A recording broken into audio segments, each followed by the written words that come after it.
Hello दोस्तों। मेरा नाम अंजलि है। मैं ठीक 22 साल की हूँ। बदन में ऐसी प्यास जो हर वक्त चलती रहती है। गांव की लड़की हूँ। गांव के सभी लोग बूढ़े और जवान मुझ पर फिदा रहते हैं। लेकिन शहर में कॉलेज जाती हूँ। मेरी बॉडी ऐसी है कि जब साड़ी या सलवार कमीज़ पहनती हूँ तो लोग थोड़ा रुक कर देखते हैं। कमर पतली है, ऊपर से भरी हुई है, जैसे दो लटके हुए हो जो थोड़ा हिलते हैं जब मैं तेज़ चलती हूँ या हंसती हूँ। कूल थोड़े चौथे हैं जिससे चलते वक्त एक खास लहर आती है। होठ गुलाबी हैं, हमेशा थोड़े नम लगते हैं, जैसे अभी अभी कोई मीठा रस चाटा हो। बाल लंबे काले कमर तक लहराते हैं, हवा में उड़ते हैं तो कोई भी देखता रह जाता है। आंखें बड़ी बड़ी हैं, काजल लगाती हूँ तो और गहरी लगती हैं, शरारत से चमकती हैं। मैं खुद को आईने में देखकर सोचती हूँ कि हाँ, अब मैं पूरी जवान हो गई हूँ, लेकिन दिल से बहुत सीधी हूँ। बस कभी कभी मजाक में थोड़ी शरारत कर लेती हूँ जो लोगों को एक्साइट कर देती है। थोड़ी कामुक लगती हूँ, लेकिन असल में मैं परिवार की लड़की हूँ जो माँ बाप की इज्जत रखती है। मैं अब भी कुंवारी हूँ और मुझे अभी तक किसी ने छुआ तक नहीं है। मैं बहुत अकेलापन महसूस करती हूँ और सोचती हूँ कोई ऐसा हो जो मेरी रातों को रंगीन कर दे और मेरा अकेलापन दूर हो जाए, क्योंकि मेरे भी कुछ अरमान हैं। मैं भी एक औरत हूँ। और हाँ, अगर आप भी मुझसे बात करना चाहते हो तो मैंने मेरा नंबर इसी वीडियो में बताया है। तो पूरी कहानी सुनो, क्योंकि मेरा नंबर इसी कहानी में है। अब मैं तुम्हें अपनी वह कहानी सुनाती हूँ जो मेरे दादाजी के साथ की है। कहानी बहुत ही ज़्यादा मज़ेदार होने वाली है, जिसमें आपको बहुत मज़ा आएगा। तो पूरी कहानी सुनो और देखो मेरे और मेरे दादाजी के बीच में आखिर क्या क्या हुआ। हेलो दोस्तों, सबसे पहले मैं आपसे रिक्वेस्ट करना चाहती हूँ कि वीडियो देखने के बाद सब्सक्राइब ज़रूर कर लीजिएगा। मैं इन वीडियोस को बनाने में बहुत मेहनत करती हूँ और इसी से मैं अपना खर्चा चलाती हूँ। जो भी सब्सक्राइब करेगा, मैं दुआ करती हूँ कि उसकी ज़िंदगी बहुत अच्छी, अमीर और खुशहाल हो। प्लीज़ प्लीज़ सब्सक्राइब कर लीजिएगा। दादाजी का नाम राजेश है। सब उन्हें दादाजी ही कहते हैं। उम्र में 65 के करीब हैं, लेकिन बॉडी मजबूत है, कद लंबा है, कंधे चौड़े हैं, बाल सफ़ेद हो गए हैं, लेकिन चेहरा हमेशा मुस्कुराता रहता है। वो खेती करते हैं, मज़दूरों को काम देते हैं, हमारे घर में आते जाते रहते हैं, जैसे अपना घर समझते हो। जब मैं छोटी थी तब दादाजी मुझे गोद में उठाकर घुमाते थे, चॉकलेट लाते थे, कहानियाँ सुनाते थे, रात को सोते वक्त मेरे सिर पर हाथ फेरते थे। लेकिन अब मैं बड़ी हो गई हूँ, 22 की।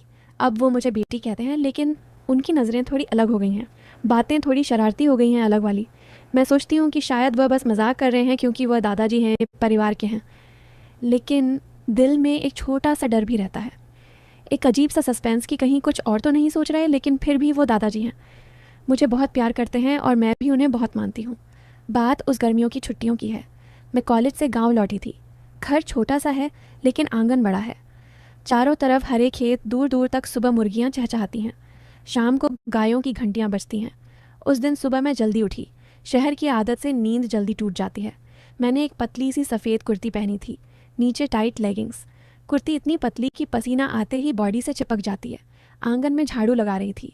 झाड़ू लगाते हुए कमर हिल रही थी, पसीना माथे से टपक रहा था, गर्दन से नीचे जा रहा था। कुर्ती गीली हो रही थी, नीचे की लाइन साफ दिख रही थी, ऊपर से भी थोड़ा थोड़ा उभार आ रहा था। मैं धीरे धीरे झाड़ू लगा रही थी क्योंकि गर्मी में जल्दबाजी करने से और पसीना आता है। आंगन की मिट्टी उड़ रही थी, लेकिन मैं लगी हुई थी कि आज का दिन कैसे बीतेगा। तभी गेट खुला। दादाजी अंदर आए, हाथ में प्लास्टिक की थैली जिसमें ताज़ी सब्जियां थीं, लाल टमाटर, चमकते बैंगन, हरी भिंडी, कुछ धनिया पत्ता। वह सुबह खेत से ताज़ा तोड़कर लाते हैं। उनकी नज़र सीधे मेरे ऊपर टिक गई।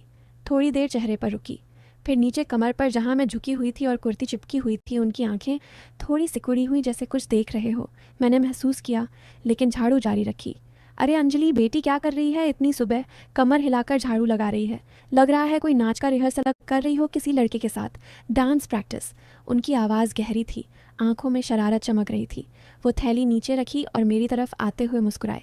मैंने झाड़ू रोक दी, सीधी हुई मुस्कुराए, बाल पीछे किए। दादाजी, झाड़ू लगाने में कमर तो हिलेगी ही आपकी नज़र। सुबह सुबह ही तेज़ हो गई। कहाँ कहाँ जा रही है? मेरी कुर्ती पर तो पसीना ही है, कुछ और तो नहीं? वो ज़ोर से हंसे। नज़र तो जहाँ अच्छा लगे वहाँ जाती है बेटी। तेरी कमर की मटक देखकर मन ललचा जाता है। इतनी जवान हो गई है तू। अब तो मटकाने में भी मज़ा आता है, लेकिन सावधान रहना, ज़्यादा मटकाई तो कोई पकड़ लेगा कमर से। और तेरी कुर्ती चिपक कर तो सब कुछ दिखा रही है। कौन पकड़ेगा दादाजी? आप तो पास खड़े हैं, आप पकड़ लोगे? मैंने शरारत से कहा। आंख मारकर दिल में थोड़ा सा डर था, लेकिन मज़ा भी आ रहा था। उनकी बातें सुनकर शरीर में एक अजीब सी सहरन होती है, लेकिन मैं जानती हूँ कि वह दादाजी हैं। हम रसोई की तरफ चले। माँ चूल्हे पर रोटी सेक रही थी। दादाजी ने थैली माँ को दी। बहन, ये लो ताज़ी सब्जियाँ, आज बैंगन की सब्ज़ी बनाना, स्वाद आएगा। माँ ने मुस्कुराकर लिया। भैया आपका शुक्रिया। अंजलि, चाय बनाए इनके लिए और अपनी भी पी ले। मैंने चाय बनानी शुरू की। केतली चढ़ाई, पानी उबाला, चाय पत्ती डाली, अदरक कूटी, इलायची डाली, चीनी मिलाई, दूध डाला, खुशबू पूरे घर में फैल गई। दादाजी कुर्सी पर बैठ गए, माँ से बातें करने लगे, गांव की खबरें, फसल का हाल, पड़ोसी की बातें।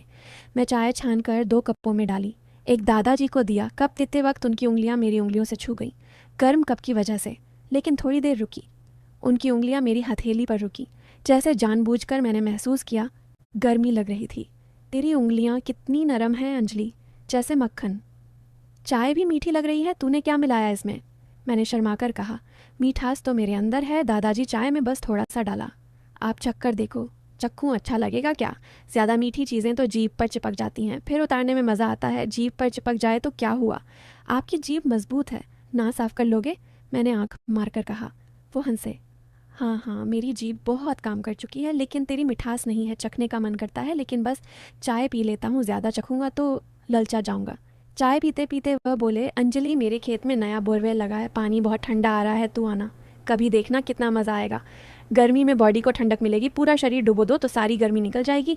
मैंने सोचा पूरा शरीर डुबो दो, लोग सोचेंगे कि दादाजी मुझे खेत पर ले जाकर नहलाने का प्लान बना रहे हैं। मैंने कहा, दादाजी ठीक है, लेकिन आप अकेले मत ले जाना, माँ को भी साथ ले लेना। वो हंसे। डर क्यों बेटी, मैं तेरे साथ हूँ।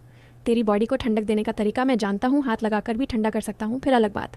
माँ ने बीच में कहा, भैया लड़की बड़ी हो गई है, अब सावधानी रखो। सब हंस पड़े, लेकिन मैं सोच रही थी हाथ लगाकर क्या मतलब। दिल में सस्पेंस पड़ गया। दोपहर को मैंने नहाया, बाथरूम में बाल्टी भरकर पानी डाला, साबुन लगाया, बाल धोए। नहाते हुए मैं खुद को आईने में देख रही थी। बॉडी गीली, बाल चिपके हुए, कमर पतली, ऊपर भरी। सोच रही थी कि मैं कितनी जवान हो गई हूँ नहाकर। बाहर आई, एक पतली गुलाबी साड़ी पहनी, पल्लू ढीला बांधा, कमर थोड़ी दिख रही थी। आंगन में बैठी किताब पढ़ रही थी। दादाजी फिर आए, हाथ में आम और अमरूद का थैला। यह ले अंजलि, ताज़े तोड़े हैं, मीठे मीठे। मैंने आम काटा, रस टपक रहा था होठों पर, गर्दन पर, साड़ी पर। मैं जीभ से चाट रही थी। अरे रस गिर रहा है, जीभ से अच्छे से चाट ले, इतना मीठा रस बर्बाद मत होने दे। दादाजी आप चाटोगे, मैं तो चाट रही हूँ। वह गहरी सांस लेकर बोले, तेरे होठों पर लगकर तो और मीठा हो गया। लगता है मैं पोंछ दूँ रुमाल से या जीभ से। मैं शर्माकर हंसती नहीं। दादाजी खुद पोंछ लूँगी, आपकी जीभ से पोंछोगे तो रस और फैल जाएगा। फैल जाए तो क्या, ज़्यादा फैला तो हाथ पैर चिपचिपे हो जाएंगे, फिर साफ़ करने में मज़ा आएगा। वो बोले, तेरी साड़ी में कुछ ज़्यादा टाइट लग रहा है, आज ऊपर का हिस्सा दब रहा है, क्या ढीला कर दूँ? ढीला कैसे करेंगे दादाजी, आपकी उंगलियां तेज़ हैं। हाँ उंगलियां तेज़ हैं, लेकिन मैं बस देख रहा हूँ कि कहीं दबाव तो नहीं पड़ रहा। तेरे ऊपर के हिस्से पर मैंने हंसकर पल्लू ठीक किया। दिल धड़क रहा था, सोच रही थी क्या वह सच में छूने वाले हैं, लेकिन नहीं छुए हैं बस। बातें। शाम को पूजा हुई, मैंने दिए सजाए, अगरबत्ती जलाई। दादाजी आए, सफ़ेद कुर्ता पहनकर। आरती करते वक्त पल्लू सरक गया, ऊपर की भरी हुई चीज़ें हिली। पल्लू संभाल ले बेटी, सब कुछ बाहर आ रहा है, दिख रहा है सब। दादाजी आपकी नज़र तो सब देख लेती है, क्या देखना चाहते हो? जो छुपा है वो देखने की इच्छा तो हर किसी की होती है, लेकिन मैं तो बस तेरी हिफाजत करता हूँ। लेकिन सच कहूँ, तेरे जैसे जवान माल को देखकर मन डोल जाता है। जवान माल दादाजी, आप भी ना? हाँ माल तो तू है, जवान और रसीला। लेकिन चिंता मत कर, मैं तेरे साथ हूँ। रात को नींद नहीं आई, पानी पीने गई। दादाजी वहाँ, बॉडी गर्म हो रही है। हाँ दादाजी बहुत गर्मी है, आप बाहर बैठे, तेरी बॉडी को ठंडक मिलेगी, आंगन में बैठे। वह बोले, तेरा शरीर इतना गर्म क्यों है? मैं हाथ लगाकर चेक करूं? हाथ लगाकर कहाँ लगाओगे? जहाँ गर्मी ज़्यादा हो, कमर पर, पीठ पर, या जहाँ तू कहे। दादाजी आप ठंडक कैसे देंगे? मेरा हाथ ठंडा है, लगाऊं तो पता चलेगा। लेकिन बस बातें कर लेते हैं। रात भर बातें होती रहीं, रात को अकेली सोती है, डर नहीं लगता। कोई आ जाए तो क्या आप पास है ना? हाँ मैं पास हूँ, अगर कोई आए तो मैं संभाल लूँगा। लेकिन तू इतनी जवान है, कोई भी ललचा सकता है। अगले दिन खेत गए, बाइक पर बैठी, मैंने कमर से पकड़ा, मेरी छाती उनकी पीठ से लग रही थी। अंजलि इतनी ज़ोर से मत पकड़, सांस रुक जाएगी। दादाजी आपकी पीठ चौड़ी है, हाथ फिसल रहा है। खेत पहुँचे, बोरवेल चालू किया, पानी ठंडा पानी में डुबकी लगा ले, पूरा शरीर ठंडा हो जाएगा। कपड़े गीले हो जाएंगे, आप साथ होंगे तो लगाऊंगी। हाँ मैं तेरे साथ डुबकी लगाने को तैयार हूँ, कपड़े उतारने में भी मदद कर दूंगा अगर ज़रूरत पड़े। बीज बोते वक्त वो बोले, बीज को गहराई में डाल, धीरे धीरे, ज़्यादा ज़ोर से डाला तो फसल नहीं आएगी। मैंने हाथ डाला, वो पीछे से, हाँ ऐसे अंदर डाल, अच्छे से दबा। मेरे हाथ गंदे हो गए, वो रुमाल से साफ़ किए। उंगलियां मेरी हथेली पर रगड़ी, साफ़ हो गया। लेकिन तेरी हथेली कितनी मुलायम है। एक शाम बोले, पीठ दुख रही है, मसाज कर दे। मैंने दबाया, तेरे हाथों में जादू है, नीचे तक असर हो रहा है और ज़ोर से अंदर तक पहुंचा। कितना जोर लगाऊं जितना तू सहन कर सके। मेरी बॉडी मजबूत है, तू दबा। एक शाम की बात है, सूरज ढल रहा था। घर में हल्की हल्की ठंडक आ रही थी, लेकिन दिन भर की गर्मी अभी भी बॉडी में बसी हुई थी। मैं आंगन में बैठी थी, साड़ी का पल्लू थोड़ा सरका हुआ था, पसीना सूख कर चिपचिपाहट छोड़ गया था। दादाजी खेत से लौटे थे, उनका कुर्ता पसीने से भीगा हुआ था, कंधे पर थोड़ी मिट्टी लगी हुई थी। वो थके हुए लग रहे थे, लेकिन चेहरे पर वही मुस्कान थी। वो आंगन में आए कुर्सी पर बैठ गए और बोले, अंजलि बेटी, आज खेत में बहुत काम हुआ, पीठ में दर्द हो रहा है, तू जवान हो गई है, तेरे हाथों में ताकत भी आई है, ज़रा मसाज कर देना। मैंने थोड़ा हिचकिचाते हुए कहा, दादाजी मैंने कभी किसी की मसाज नहीं की, पता नहीं कैसी लगेगी। वो हंस पड़े। उनकी हंसी में वही शरारत थी। अरे बेटी, तू तो सब कुछ अच्छा करती है, तेरे हाथों का स्पर्श ही जादू है, बस पीठ पर हाथ फेर दे, दर्द कम हो जाएगा। मैंने हाँ में सिर हिलाया, लेकिन दिल में सस्पेंस था, क्या होगा अगर वह कुछ और कहें या कुछ और करें। मैं उठी, कमरे में गई जहां हम लोग सोते थे। दादाजी भीतर आए, कुर्ता उतार कर सिर्फ बनियान में लेट गए। उनकी पीठ चौड़ी थी, मजबूत, लेकिन काम के बोझ से थोड़ी अकड़ गई हुई लग रही थी। मैं उनके बगल में बैठ गई, साड़ी का पल्लू ठीक किया ताकि ज़्यादा न सरके। दादाजी कहाँ दर्द है, मैंने पूछा। आवाज़ थोड़ी धीमी थी, यहीं कंधों से नीचे कमर तक जोर से दबा दे बेटी, मेरी बॉडी मजबूत है, सहन कर लेगी। मैंने हाथ आगे बढ़ाए, उनकी पीठ गर्म थी, पसीने से नम। मैंने पहले हल्के से हाथ फेरा, फिर धीरे धीरे दबाना शुरू किया। उनकी मांसपेशियां सख्त थीं जैसे पत्थर।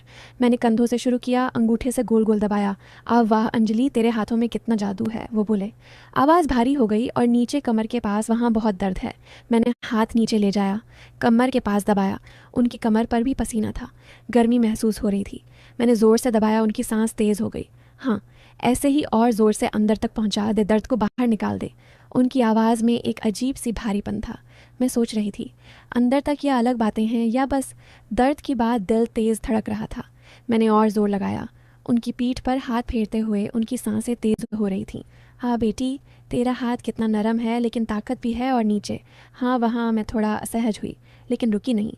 मैंने कमर के दोनों तरफ दबाया, उनकी मांसपेशियाँ ढीली हो रही थीं। दादाजी, दर्द कम हुआ, मैंने पूछा। आवाज़ कांप रही थी।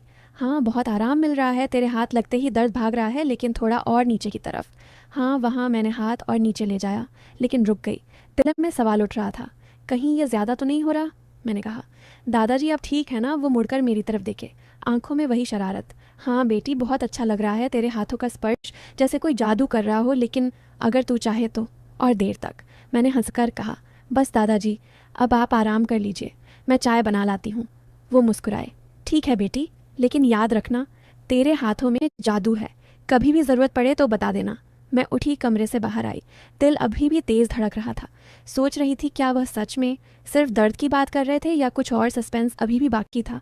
लेकिन कुछ हुआ नहीं, बस बातें, बस स्पर्श का एहसास, बस वो अलग वाली बातें जो मन में उलझन पैदा कर देती थी।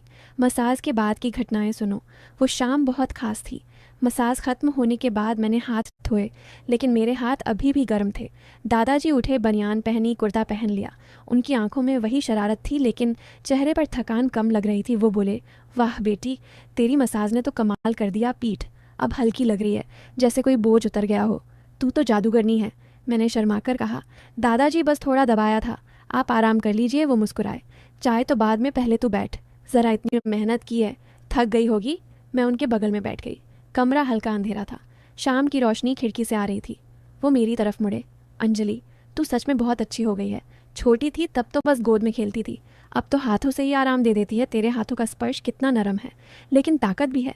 मैंने हंसकर कहा, दादाजी आप भी ना बस मजाक कर रहे हैं। वो थोड़ा गंभीर हो गए, लेकिन आंखों में चमक थी। मजाक नहीं बेटी, सच कह रहा हूँ। आजकल लड़कियाँ इतनी व्यस्त रहती हैं, लेकिन तू अभी भी परिवार का ख्याल रखती है। तेरे जैसे हाथ किसी को भी आराम दे सकते हैं, लेकिन ध्यान रखना, ऐसे हाथों की कद्र करने वाले कम होते हैं। उनकी बात में अलग बात फिर लगी। मैं सोच रही थी, क्या वह बस तारीफ कर रहे हैं या कुछ और इशारा है। दिल तेज़ धड़क रहा था। मैंने बात बदलने की कोशिश की। दादाजी, आप खेत में कितना काम करते हैं, रोज़ थक जाते होंगे। वो बोले, हाँ बेटी, काम बहुत है, लेकिन जब तू जैसी बेटी हो जो मसाज कर दे तो थकान भूल जाती है। अगली बार अगर दर्द हो तो फिर बुलाऊंगा, या तो खुद पूछ लेना। दादाजी, पीठ दुख रही है क्या, मैंने हंसकर कहा। ठीक है दादाजी, लेकिन आप भी कहना। वो मेरी आंखों में देखते हुए बोले, हाँ बेटी, मैं कहूँगा, और तू भी अपना ख्याल रखना। तेरी बॉडी भी थक जाती होगी, अगर कभी तुझे मसाज चाहिए तो बता देना, मैं भी हाथ चलाना जानता हूँ। यह सुनकर मेरी सांस रुक गई। क्या मतलब, मैंने हंसकर टाल दिया। दादाजी आप भी ना, मैं ठीक हूँ। वो हंसे से, लेकिन उनकी हंसी में कुछ था। वो उठे, चल चाय पीते हैं। हम आंगन में आए, माँ ने चाय बना दी थी। हम तीनों बैठे। दादाजी ने चाय पीते हुए माँ से कहा, बहन तेरी बेटी ने आज कमाल कर दिया, मेरी पीठ का दर्द गायब। माँ हंसी, हाँ भैया अंजलि अच्छी है, लेकिन अब वो बड़ी हो गई है, ज़्यादा काम मत करवाना। दादाजी बोले, अरे बहन काम नहीं प्यार है, बेटी है। मेरी देर रात हुई, मैं अपने कमरे में लेटी थी, नींद नहीं आ रही थी। मसाज का एहसास अभी भी हाथों में था। उनकी पीठ की गर्मी, उनकी सांसें, उनकी बातें सब याद आ रहा था। मैं सोच रही थी क्या वो सच में सिर्फ दर्द की बात कर रहे थे या कुछ और सस्पेंस पड़ रहा था। अगली सुबह दादाजी फिर आए। आज उनकी आवाज़ में और शरारत थी। अंजलि कल की मसाज का असर अभी भी है? पीठ बिल्कुल हल्की है। तू तो रोज़ कर दिया कर, मैंने हंसकर कहा। दादाजी रोज़ नहीं, कभी कभी। वो बोले, कभी कभी भी काफ़ी है, लेकिन अगली बार मैं तुझे कुछ सिखाऊंगा, अच्छी मसाज कैसे करते हैं। फिर अलग बात मैंने टाल दिया, लेकिन मन में सवाल था। कुछ दिन बाद एक शाम फिर दर्द हुआ। दादाजी बोले, बेटी आज फिर पीठ दुख रही है, कल वाली मसाज याद आ रही है, कर देगी ना? मैंने हाँ कहा। कमरे में गए। इस बार वो बनियान में लेटे, मैंने मसाज शुरू की। हाथ पीठ पर फेरते हुए वो बोले, हाँ ऐसे ही, और नीचे कमर के पास, वहाँ बहुत अच्छा लग रहा है। तेरे हाथ कितने जादुई हैं। मैंने दबाया। उनकी सांसें तेज़। अंजलि तू कितनी ताकतवर हो गई है, लेकिन हाथ कितने नरम जैसे रेशम। मैं शर्मा गई। दादाजी बस हो गया। वो बोले, 1 मिनट और। हाँ वहाँ बहुत आराम मिल रहा है, अगर तू चाहे तो मैं भी तेरी कमर दबा दूँ। कभी कभी लड़कियों को भी दर्द होता है। यह सुनकर मैं चौंक गई। नहीं दादाजी मैं ठीक हूँ। वो हंसे, बस मजाक कर रहा हूँ बेटी, लेकिन अगर कभी दर्द हो तो बता देना। मैंने मसाज ख़त्म की, उठी। वो उठे, मेरी तरफ देखा। धन्यवाद बेटी, तू मेरी जान है। उसके बाद भी कई बार मसाज हुई। हर बार बातें बढ़ती गईं। तेरे हाथ लगते ही दर्द भाग जाता है, और ज़ोर से दबा नीचे, हाँ वहाँ, लेकिन कभी ज़्यादा नहीं हुआ। बस स्पर्श का एहसास, बस अलग वाली बातें, बस सस्पेंस। धीरे धीरे मैं समझ गई कि वह बस मजाक कर रहे हैं या शायद मुझे टेस्ट कर रहे हैं, लेकिन अंत में पता चला कि वह मुझे उन लड़कों से बचा रहे थे जो मेरे पीछे पड़े थे। उनकी हर बात, हर शरारत बस एक ढाल थी। तो मसाज के बाद भी वही सस्पेंस, वही अलग बात, लेकिन कुछ हुआ नहीं, बस प्यार था, हिफाजत थी। फिर एक दिन दादाजी बोले, अंजलि मैं तेरे लिए लड़का देख रहा हूँ। अच्छा, लड़का पढ़ा लिखा नौकरी करता है। मैं चौंक गई। दादाजी सच में? फिर उन्होंने बताया, गांव में कुछ लड़के मेरे पीछे पड़े थे, खराब टाइप, गंदी नज़रें डालते थे, गंदी बातें करते थे। दादाजी को पता चल गया था, तो उन्होंने जानबूझकर ऐसी अलग वाली बातें की ताकि वह लड़के सोचे कि दादाजी खुद मुझे पसंद करते हैं, इंटरेस्टेड हैं, डर कर पीछे हट जाएं। असल में वह मुझे प्रोटेक्ट कर रहे, जैसे बाप की तरह। मैं रो पड़ी। दादाजी आप कितने अच्छे हो। मैंने गलत सोचा था। वो बोले, बेटी मैं तेरा दादा हूँ, तेरी हिफाजत करना मेरा फ़र्ज़ है, तेरी खुशी मेरी खुशी है। फिर मेरी शादी एक अच्छे लड़के से हुई। दादाजी ने सब संभाला, सब कुछ देखा। आज भी वह मेरे लिए वही हैं, प्यार करने वाले, हिफाजत करने वाले। दादाजी कहानी ख़त्म, लेकिन अंत में दिल जीत लिया। अच्छे लोग तो पहले से खुश हैं। तो दोस्तों ये थी मेरी और मेरे दादाजी की कहानी। तो दोस्तों कहानी आपको कैसी लगी कमेंट करके ज़रूर बताएं, और अगर आप चैनल पर पहली बार आए हो तो चैनल को सब्सक्राइब कर अपना प्यार ज़रूर दिखाना। मिलती हूँ एक ऐसी नई वीडियो के साथ, तब तक के लिए बाय बाय।